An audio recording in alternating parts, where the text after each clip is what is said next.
ఇలా నువ్వు కేటీఆర్ హరీష్ రావు మాట్లాడుతున్నారు, మరి ఏ ముఖం పెట్టుకొని మాట్లాడుతున్నారు మాకు తెలియదు.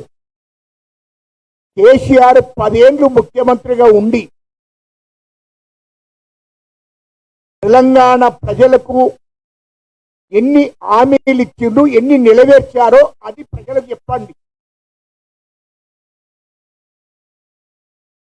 కేసీఆర్ దళితుని ముఖ్యమంత్రి చేస్తారని చేసిందా? దళితులకు 3 ఎకరాల భూమి ఇస్తారని ఇచ్చిందా? లేకుంటే తెలంగాణ ఉద్యమం నడుస్తున్న కాలంలో ఖచ్చితంగా ఇంటికో ఉద్యోగం ఇస్తానన్నాడు, ఇచ్చిండా? నిరుద్యోగ వృత్తి ఇస్తానన్నాడు, ఇచ్చిండా? వీటి గురించి ఎప్పుడు మీరు మొదలు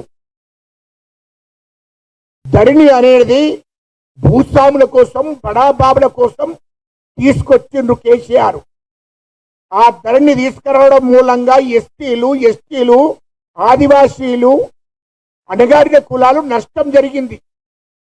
ఉన్న 10 గుంటలో 5 గుంటలో 20 గుంటలో ఎకరమో 10 ఎకరాలు ఉన్నటువంటి ఎస్టీ బీసీలు, ఆదివాసీలు నష్టపోయిన ధరణి మూలంగా. అది గుర్తుపెట్టుకోవాలి కేటీఆర్. మీ కుటుంబము తెలంగాణలో అణగారిన కులాలకు ఎంత నష్టం చేసిందో అణగారిన కుల ప్రజలు మిమ్మల్ని మర్చిపోరు అని చెప్తున్నా. మీరు ఎంత నష్టం చేసిందో తెలుసు. నోటికి ముఖ్యమంత్రి అని చూడకుండా నోటికి వచ్చినట్టు మాట్లాడుతున్నాడు కేటీఆర్. గుర్తుపెట్టుకో, మాట్లాడడం మొదలు పెడితే మాకన్నా ఎక్కువ ఎవరు మాట్లాడరు. దురహంకారంతో మాట్లాడితే ఆ యొక్క కోరలు వీకడం ఎక్కడో మాకు తెలుసు. నీ సంగతి కోరలు వీకడం ఎక్కడో మాకు తెలుసు అంటున్నా.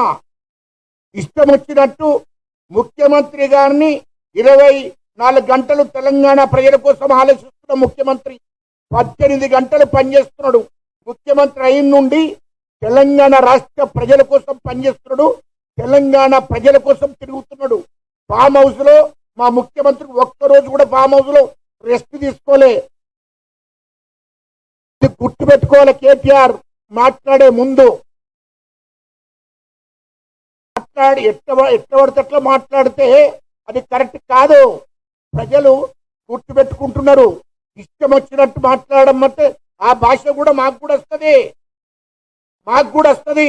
నువ్వు ముఖ్యమంత్రిని, నువ్వు ఇష్టం వచ్చినట్టు మాట్లాడు మొదలు పెడితే కేటీఆర్ గాని హరీష్ రావు గాని మీరు ఇష్టం వచ్చినట్టు మాట్లాడడం మొదలు పెడితే మీ గురించి కూడా ఇష్టం వచ్చినట్టు మాట్లాడవలసిన అవసరం ఉంటది. Subscribe us and press the bell icon for more interesting updates.